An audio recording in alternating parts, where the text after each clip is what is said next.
Hi friends, welcome to Soumya food house YouTube ಚಾನಲ್ಗೆ ಎಲ್ಲರಿಗೂ ಸ್ವಾಗತ. ಫ್ರೆಂಡ್ಸ್, ಇವತ್ತಿನ ಸ್ಪೆಷಲ್ ಬಂದ್ಬಿಟ್ಟು ಈರುಳ್ಳಿ ಪಕೋಡನ ಯಾವ ರೀತಿ ಮಾಡೋದು ಅಂತ ನೋಡೋಣ. ನೋಡಿ ಎಷ್ಟು ಕ್ರಿಸ್ಪಿಯಾಗಿ, ಎಷ್ಟು ಗರ್ಗರಿಯಾಗಿ ಬಂದಿದೆ ಅಂತ. ಇದನ್ನು ಸಂಜೆ ಟೈಮಲ್ಲಿ ಅಥವಾ ತಿಂಡಿ ಸೈಡ್ಸ್ಗೆ ಮಾಡೋದ್ರಿಂದ ಟೇಸ್ಟು ತುಂಬ ಚೆನ್ನಾಗಿ ಇರುತ್ತೆ. ಸೊ ಅದನ್ನು ಮಾಡೋದಕ್ಕಿಂತ ಮುಂಚೆ ಯಾರೆಲ್ಲ ನಮ್ಮ ಚಾನಲನ್ನು ಸಬ್ಸ್ಕ್ರೈಬ್ ಆಗಿಲ್ಲೋ, ಸೊ ಕೆಳಗಡೆ ಕಾಣ್ತಿರ್ತಕ್ಕಂಥ ಸಬ್ಸ್ಕ್ರೈಬ್ ಬಟನ್ ಮೇಲೆ ಒತ್ತಿ ಮತ್ತೆ ಬೆಲ್ ಐಕಾನ್ ಮೇಲೆ ಕ್ಲಿಕ್ ಮಾಡಿ.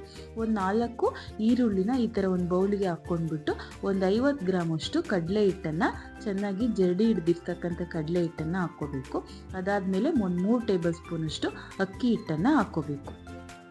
ಅದಾದಮೇಲೆ ರುಚಿಗೆ ತಕ್ಕಷ್ಟು ಒಂದು 3/4 ಟೇಬಲ್ ಸ್ಪೂನ್ ಅಷ್ಟು ಉಪ್ಪು ಮತ್ತು ಒಂದು 3/4 ಟೇಬಲ್ ಸ್ಪೂನ್ ಅಷ್ಟು ಖಾರಕ್ಕೆ ತಕ್ಕಷ್ಟು ಖಾರದ ಪುಡಿನ ಹಾಕ್ಕೋಬೇಕು. ನೀವು ಖಾರಕ್ಕೆ ತಕ್ಕಷ್ಟು 1 ಟೇಬಲ್ ಸ್ಪೂನ್ ಬೇಕಾದರೂ ಹಾಕ್ಕೋಬೇಕು. ಅದಾದಮೇಲೆ ಒಂದು 1/4 ಟೇಬಲ್ ಸ್ಪೂನ್ ಅಷ್ಟು ಸೋಡಾ ಮತ್ತು ಒಂದು ಅರ್ಧ ಟೇಬಲ್ ಸ್ಪೂನಷ್ಟು ಓಂಕಾಳು, ಒಂದು ಅರ್ಧ ಟೇಬಲ್ ಸ್ಪೂನಷ್ಟು ಜೀರಿಗೆನ ಹಾಕ್ಕೋಬೇಕು. ಅದಾದಮೇಲೆ ಕಾಯಿಸಿರ್ತಕ್ಕಂಥ ಬಿಸಿ ಎಣ್ಣೆನ 3 ಟೇಬಲ್ ಸ್ಪೂನಷ್ಟು ಹಾಕ್ಕೋಬೇಕು. ಎಣ್ಣೆ ಹಾಕ್ಕೊಳೋದ್ರಿಂದ ಏನಾಗುತ್ತೆ, ಬೋಂಡಗಳು ಕ್ರಿಸ್ಪಿಯಾಗಿ ಬರ್ತವೆ. ಸೊ ನೋಡಿ, ಈ ಥರ ಹಾಕಿ ಸ್ವಲ್ಪ ಕರಿಬೇವು ಮತ್ತು ಸ್ವಲ್ಪ ಕೊತ್ತಂಬರಿ ಸೊಪ್ಪನ್ನು ಹಾಕ್ಕೋಬೇಕು. ಹಾಕ್ಕೊಂಡು ಇದೆ ಅಷ್ಟು ಪದಾರ್ಥನೂ ಮಿಕ್ಸ್ ಆಗೋ ರೀತಿ ನಾವು ಫಸ್ಟಿಗೆ ಕಲಿಸ್ಕೋಬೇಕು. ಈ ಥರ ಪಕೋಡನ ಸಂಜೆ ಟೈಮಲ್ಲಿ ಮಾಡೋದ್ರಿಂದ ಈ ಕಾಫಿ ಜೊತೆ, ಟೀ ಜೊತೆ ತುಂಬ ಚೆನ್ನಾಗಿ ಇರುತ್ತೆ. ಸೊ ಈ ಥರ ಫಸ್ಟಿಗೆ ಅಷ್ಟು ಪದಾರ್ಥ ಮಿಕ್ಸ್ ಆಗೋ ರೀತಿ ಕಲಿಸ್ಕೊಂಡು ಆಮೇಲೆ ಸ್ವಲ್ಪ ನೀರನ್ನು ಹಾಕ್ಕೊಂಡು ಗಟ್ಟಿಯಾಗಿ ಕಲಿಸ್ಕೋಬೇಕು. ನಾವು ಫುಲ್ ತೆಳ್ಳಗೆ ಕಲಿಸ್ಕೊಂಡ್ರೆ ಏನಾಗುತ್ತೆ, ಪಕೋಡಗಳು ಕ್ರಿಸ್ಪಿಯಾಗಿ ಬರಲ್ಲ, ಫುಲ್ ಮೆತ್ತಗಾಗುತ್ತೆ, ಬೋಂಡದ ರೀತಿ ಆಗುತ್ತೆ. ಸೊ ಅದಕ್ಕೆ ನಾವು ಹಿಟ್ಟನ್ನು ಗಟ್ಟಿಯಾಗಿ ಕಲಿಸ್ಕೋಬೇಕು.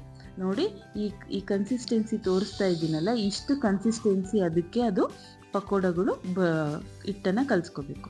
ಅದಾದಮೇಲೆ ಚೆನ್ನಾಗಿ ಕಾಯಿಸಿರ್ತಕ್ಕಂಥ ಎಣ್ಣೆಯಲ್ಲಿ ಈ ಪಕೋಡಗಳನ್ನು ಬಿಡಿಯಾಗಿ ಹಾಕಬೇಕು. ನಾವು ಒಂದೇ ಸರ್ತಿ ಉಂಡೆ ರೀತಿ ಮಾಡಿ ಹಾಕಿದಾಗ ಅದು ಬೇಯೋಲ್ಲ, ಆಮೇಲೆ ಅದು ಬೋಂಡ ಆಗುತ್ತೆ.